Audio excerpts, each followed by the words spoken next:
नमस्कार मित्रों। आइए आज हम जानते हैं उंगलियों के कुछ खास जो चिन्ह होते हैं और उनके फल। सबसे पहले जानते हैं हम उंगलियां यदि अत्यंत नुकीली हों, मतलब कि जो आपका फिंगर है वो फ्रंट पर सबसे ऊपर वाले पोर्शन पर एकदम नुकीली हो, तो उसका क्या फल होता है। तो सबसे पहली बात ये जानिए कि उंगलियों में गांठ जो हैं, जो डिवाइड करते हैं पोर को, मतलब कि एक उंगली में 3 पोर आपको दिखाई देता होगा, तो वहाँ जो डिवाइड होता है उसको गांठ बोलते हैं। तो यदि उंगलियां अत्यंत नुकीली हों और गांठें मोटी हों या फिर दिखाई न दें, तो जो व्यक्ति होता है वहाँ पर अत्यंत चतुर होता है। पहला चीज़, यदि उंगलियां नुकीली हों और गांठ आपका मतलब पूरा ज़्यादा न दिखाई दे, एकदम हल्का सामान्य गांठ दिखाई दे, तो व्यक्ति चतुर होता है और दूसरों पर हावी होने का कोशिश हमेशा करता रहता है, हस्तक्षेप करने की कोशिश करता रहता है। लेकिन यदि उंगलियां नुकीली हों और गांठ भी दिखाई दे, गांठ मोटी-मोटी हो, वहाँ पर जो उंगलियों का जो 3 पोर डिवाइड होता है वहाँ पर जो गांठें हों वो मोटी-मोटी हों और उंगलियां भी नुकीली हों, तो यहाँ पर 2 गुण एक साथ एकत्रित हो रहा है। पहला, उंगलियां नुकीली हैं और दूसरा गांठें मजबूत हैं। तो यहाँ पर 2 विरोधी गुण हैं ये। उन दोनों का एक जगह पर उपस्थित होना, एक ही उंगली में उपस्थित होना व्यक्ति को विशेष उन्नति में बाधा पहुँचाता है।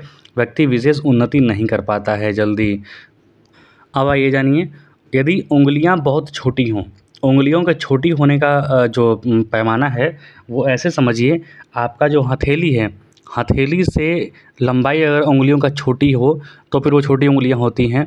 यदि हथेली जितना लंबा चौड़ा है उतना लंबा अगर यदि आपका उंगली हो तो वो सामान्य लंबाई होती है, और हथेली जितना लंबा है उससे ज़्यादा लंबा यदि अगर आपका उंगली हो तो वो लंबी उंगली कहलाती है।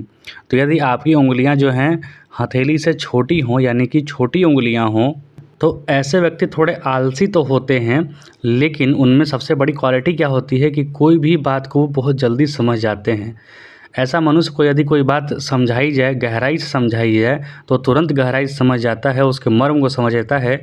ऐसे लोग अनेक विचारधाराओं को संतुलित करके एवं समन्वय स्थापित करके परिणाम निकालने में सफल होते हैं। अर्थात इनमें संश्लेषणात्मक शिक्षा जो होती है, योग्यता जो होती है, किसी भी चीज़ का विवेचना करना, इसकी योग्यता जो होती है बहुत अच्छी होती है। यदि साथ ही में उंगलियों की गांठें निकली हुई न हो, तो ऐसे व्यक्ति बिना सहारे के भी समझ जाते हैं, बिना किसी के बताए भी समझ जाते हैं, दूसरों के हृदय के भाव का इरादा भी समझ जाते हैं। मतलब छोटी उंगलियां जिनकी होती हैं उनमें इंट्यूशन पावर ज़्यादा होता है, दूसरों की मन की बात समझने की क्षमता ज़्यादा होती है। अब समझिए, अंगूठे के बीच में यौव, यदि अंगूठा जो आप दिख रहे हैं अपना अंगूठा, उसमें 2 पोर, सामान्यतः 2 पोर दिखाई देता है।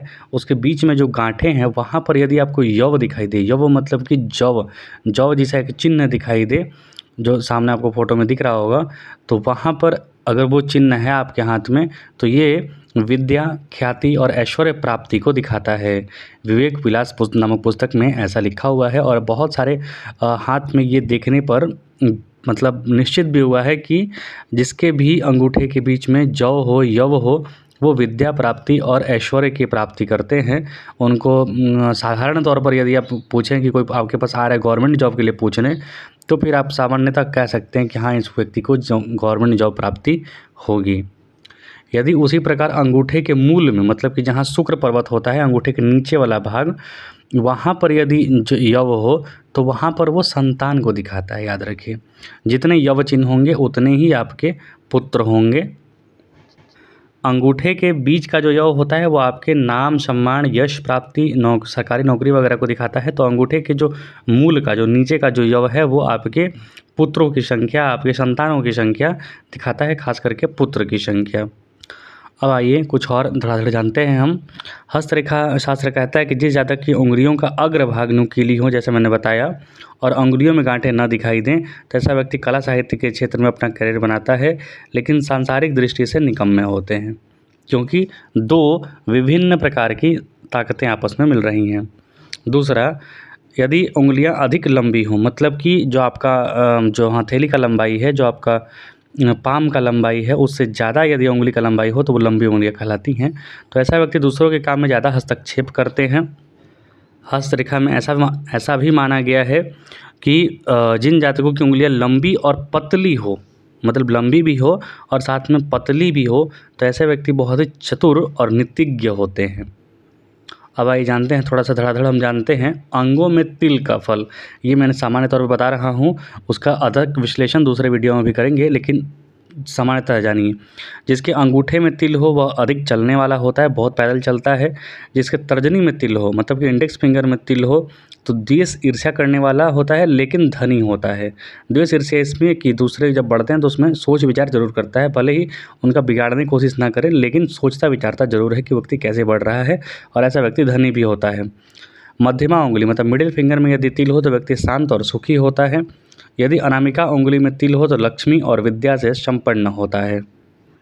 यदि कनिष्ठिका उंगली मतलब कि सबसे छोटी जो उंगली होती है, सबसे स्मॉल फिंगर जो होती है, उसमें यदि तिल हो तो व्यक्ति धन और पुत्र आदि से युक्त होता है, हालांकि उसके अपने लोग जल्दी शत्रु बन जाते हैं। यदि ललाट पर, आपके ललाट पर तिल हो तो व्यक्ति सौभाग्यशाली होता है। नाक पर तिल हो तो व्यक्ति बहुत जल्दी क्रोधी होता है, बहुत जल्दी क्रोध करने लगता है और कभी कभी दुष्ट स्वभाव का भी हो जाता है। यदि कान पर तिल हो तो व्यक्ति सिद्धियां प्राप्त करता है, सभी इच्छाओं को प्राप्त करने वाला होता है। यदि नीचे के होठ पर हो तो व्यक्ति लोभी होता है, रसिक मिजाजी होता है, खाना बहुत ज़्यादा अच्छा खाता है, लोभी भी होता है। यदि गाल पर तिल हो तो शोभा युक्त सम्मान पाने वाला होता है।